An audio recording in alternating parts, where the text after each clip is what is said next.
Our goal now is to solve this rational equation. And to understand how to solve this, first let's look at a simpler problem, just to get a handle on things. So a simpler problem. If I had x over 3 plus 1 over 3 equals 2 over 3, this is a simpler problem because everything is in thirds. X over 3 plus 1 over 3 is just x plus 1 over 3. Since we're dealing in thirds on both sides, for these two to be equal, we need the top to be equal. Subtracting 1 from both sides, we get that x equals 1. So the process that we just followed here is we found, or we were lucky in this case, we had the same denominator. We then mushed together things that were apart to get a better handle on things. And then we set the numerators equal together. Let's do the same thing here. Well, in this case, we don't actually have the same denominator. So we want to find some denominator that's going to work for all of them. We're going to find the least common denominator. And if you took a look at the fraction videos on how to combine expressions, I showed you guys a method. And the method was to first factor things out and then ask yourself what you needed. Well, this guy's already factored. This guy isn't factored yet. We can pull a 3 out. We get 3 times x plus 3. So let's find the LCD. This 3 is already factored. Well, the LCD, we need a factor of x plus 3. We need, for this guy, let's see, this guy needs an x plus 3, got it? And we need a factor of 3, so times 3. This guy just needs 3, got it? Is this the LCD? Sure. This divides into this 3 times. This divides into this once. This divides into this x plus 3 times. So we now have our LCD, and we can combine, create our LCD. We can then combine this side and then set the numerators equal to each other. So let's take a look at this. So this first piece is missing a 3.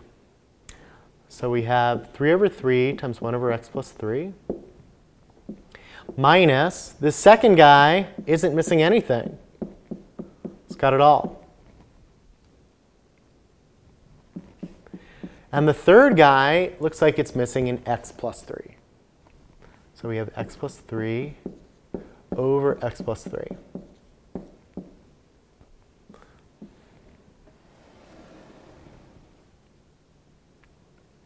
Well, combining, I get 3 over 3 times x plus 3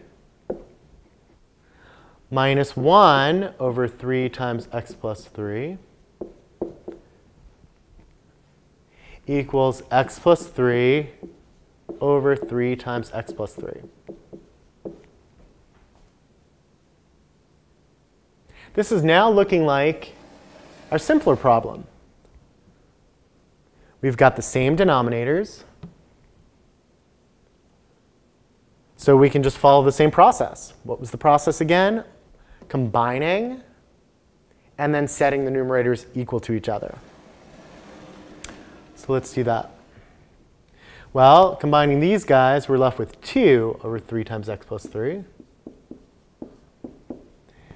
The right-hand side is x plus 3 over 3 times x plus 3.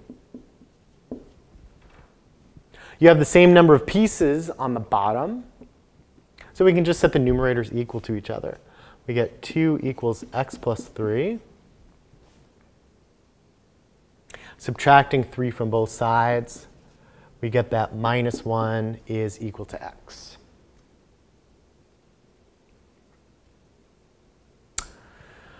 All right, so let's see. Typically, I like to put the letters first, but there's nothing wrong with that as a solution. We actually have to check this guy out because, again, let's see, we actually solved a linear equation, but there might be an issue because in our original equation, we were dealing with x's in the denominator. And there's one thing which you can't do, which is divide by 0. So we need to check that out. Well, if I stick a -1 in, not dividing by 0, -1 plus 3 is 2. Here, -3 plus 9 is 6, not dividing by 0. So it looks like x equals -1 is going to work for us. So to summarize, we just followed the same process that we followed here. Namely, we made sure that we had the same denominator all the way through. And here we use the least common denominator. The process of factoring first and then going from there. We then combine numerators, which is what we did here to get the 2. Then we set the numerators equal. And finally, we checked our solution.